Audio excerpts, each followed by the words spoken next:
अस्सलामुअलैकुम दोस्तों और साथियों। सबसे पहले आप लोगों को मेरी तरफ से रमज़ान के बाबरकत महीने की बहुत बहुत मुबारक हो। और हम सब मिलके ये दुआ करते हैं कि अल्लाह इस बाबरकत महीने और इसमें होने वाली इबादात के सदक़े पूरी दुनिया को इस मूज़ी वबा से जिसमें इंसान मुब्तला है निजात दिलाए।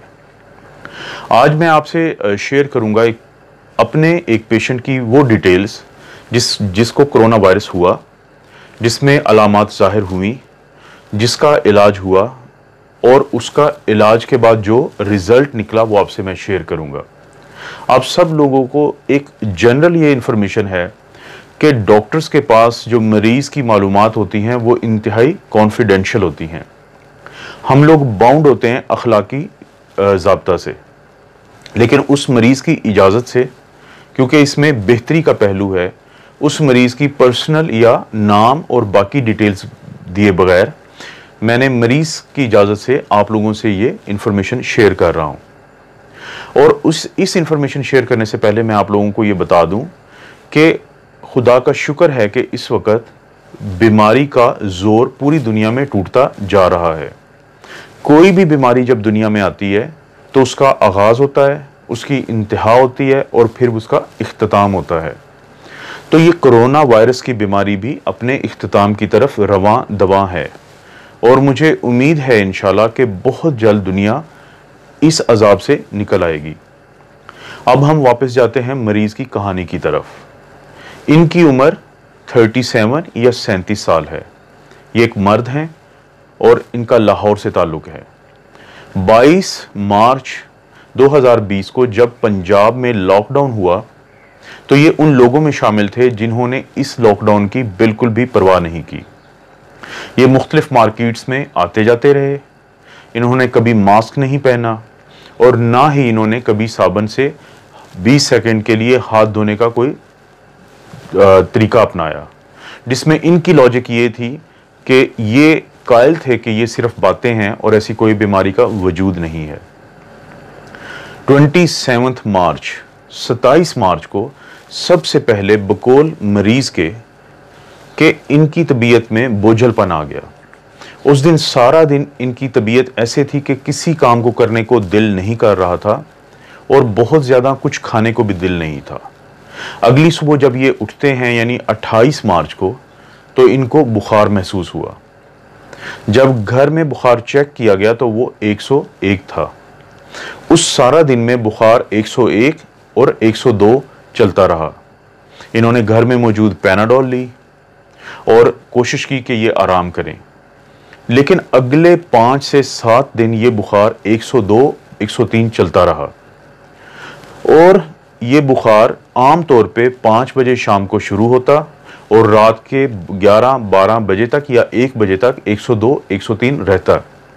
अगरचे पैनाडोल से ये किसी हद तक बेहतर होता, लेकिन कभी भी ये बुखार 100.5 यानी 100.5 डिग्री फ़ारेनहाइट से कम नहीं हुआ। और 2 से 3 दिन गुजरने के बाद मरीज के जिस्म में शदीद दर्द और गले में इस हद तक दर्द हुआ कि मरीज के लिए बोलना मुश्किल हो गया। जिस्म में दर्दों के बारे में मरीज का यह कहना है कि जिंदगी में कभी पहले ऐसा दर्द नहीं हुआ। मरीज के लिए उठना चलना फिरना बहुत मुश्किल हो गया। साथ ही जिस्म में कमजोरी बहुत ज्यादा थी। सारे जिस्म में दर्द के अलावा मरीज को सर में दर्द और आंखों के पीछे दर्द शुरू हो गया। अब ये भी दर्द की वो नोयत थी कि जिसमें दर्द कभी कम होता था कभी ज्यादा होता था, जिसको हम थ्रोबिंग पेन कहते हैं। इन सब के लिए मरीज ने पैनाडोल ली, सूप पिया, चाय कावा लेता रहा है और कोशिश करता रहा है कि वो 24 घंटे में 18 घंटे आराम करे। अलामात जाहिर होने के 5 दिन के बाद मरीज को सांस में तकलीफ शुरू हो गई। ये तकलीफ ऐसे थी, अभी बुखार भी चल रहा है 102 103। ये तकलीफ ऐसे थी कि जैसे किसी ने सीना जकड़ दिया हो। मरीज को ऐसे लगता था जैसे उसके सीने पे कोई बैठ गया है और उसको सांस लेने में रुकावट आ चुकी है। इस दौरान क्योंकि मेरा भी उनसे रब्ता हुआ था और जो उनको मैंने एक्सरसाइजेज जो जिसके ऊपर मैंने बाद में एक वीडियो भी बनाई है, तो वो एक्सरसाइजेज उन्होंने की और उनको बहुत ज़्यादा उससे मदद भी मिली। उन एक्सरसाइजेज में आपको दिल नहीं करता करने के बाद आपको थोड़े बहुत चक्कर आ सकते हैं, लेकिन इन एक्सरसाइजेज ने बहुत ज़्यादा बकौल मरीज के उनकी मदद की। ये एक्सरसाइजेज क्या थी सांस लेने की, कि आप अपना सांस लेते हैं लंबा, उसको 5 सेकंड के लिए रोकते हैं और उसके बाद बाहर निकालते हैं। आप 5 दफ़ा ये करते हैं और उस 5 दफ़ा के इख्तिताम पे एक कपड़ा लें और उसके अंदर ज़ोर से खांसी करें। वो 5-5 के 2 सेट एक दफ़ा करते थे और दिन में 3 बार ये करते थे। इससे ये होता है कि आपके फेफड़ों के नीचे के और पीछे के हिस्से खुल जाते हैं और आपको बहुत सांस लेने में आसानी भी महसूस होती है। और साइंस ने साबित किया है कि वायरस क्योंकि वहां जाके छुप के अपनी अफजाइश करता है, तो वो एरिया जब खुलता है फेफड़ों का, तो आपका मुदाफ़ियती निज़ाम वायरस को मारता है जल्दी। इसका तरीका क्या है?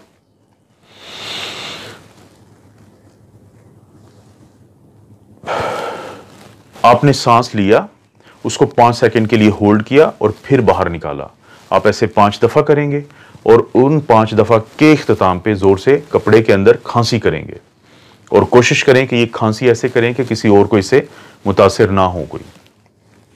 तो खैर, फिर इस अलामात के शुरू होने के 8वें दिन हम लोगों ने उनका टेस्ट करवाया और वो एक प्राइवेट लैब से टेस्ट हुआ। 24 घंटे के बाद उसकी जब रिपोर्ट आई तो वो पॉजिटिव थी। ये टेस्ट नेजल स्वाब था, इसको हम नेजोफ्रेंजियल स्वैबिंग कहते हैं या पीसीआर टेस्ट के नाम से आप सब लोग जानते हैं। इसके अंदर नाक के अंदर पीछे, काफ़ी पीछे तक एक हम कॉटन का एक हिस्सा होता है जिसको हमने एक प्लास्टिक की एक आप कह सकते हैं हल्की सी एक नॉब पे लगाया होता है और वहां से हम वो सैंपल लेके उसका मुआयना जब लैब वालों ने किया तो उनको कोरोना पॉजिटिव आया। उनको ये बुखार, ये जिस्म में दर्द 15 से 20 दिन चलता रहा, लेकिन आज वो इस बीमारी से निकल आए हैं। अब उनको आज से 3 दिन पहले से बुखार खत्म हुआ है और उनका जो लास्ट टेस्ट है वो भी नेगेटिव आया है। उनका एक पैगाम है जिसकी वजह से वो ये चाहते थे कि उनकी ये स्टोरी लोगों को बताई जाए। उनका ये कहना है कि लोगों को ज़्यादा से ज़्यादा मास्क इस्तेमाल करना चाहिए। जब भी वो घर से बाहर निकलते हैं उनको मास्क के बगैर घर से बाहर नहीं जाना चाहिए। और ऐसे ही उनको चाहिए कि वो हर दिन में कम से कम 8 से 10 दफ़ा 20 सेकंड के लिए साबुन और पानी से अपने हाथों को धोएं। तो ये उनका ये कहना है कि कोरोना वायरस के लिए, कोरोना वायरस से लड़ने के लिए ये चीज़ बहुत मददगार है।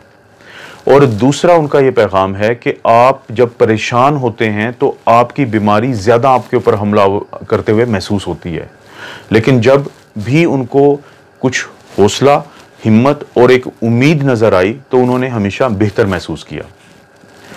उनको कोई बड़ा इलाज की ज़रूरत नहीं पड़ी और किसी किस्म की उनको कॉम्प्लिकेशन भी नहीं हुई।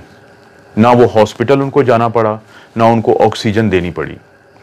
तो ये तो था कोरोना वायरस से बचने का तरीका कि ज़्यादा से ज़्यादा आप मास्क यूज़ करें बाहर निकलते हुए और ज़्यादा से ज़्यादा अपने हाथों को आप साबुन और पानी से धोएं। लेकिन पाकिस्तान में एक और वायरस है जिसको हम कहते हैं ड्रोना वायरस, और ये वायरस हमें हर रोज़ 24 घंटे 24/7 हमारे न्यूज़ चैनल दे रहे हैं।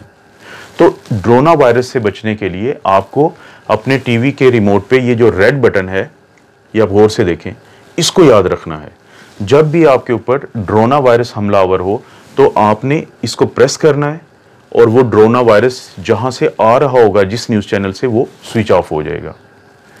तो मुझे उम्मीद है आपको किसी हद तक इंफॉर्मेशन इस वीडियो से मिली होगी। अपना और अपने घर वालों का ख्याल रखें। अल्लाह ताला आपको और आपकी फैमिली को किसी भी किस्म की बीमारी बशमूल कोरोना वायरस से महफूज रखे। अल्लाह हाफिज़।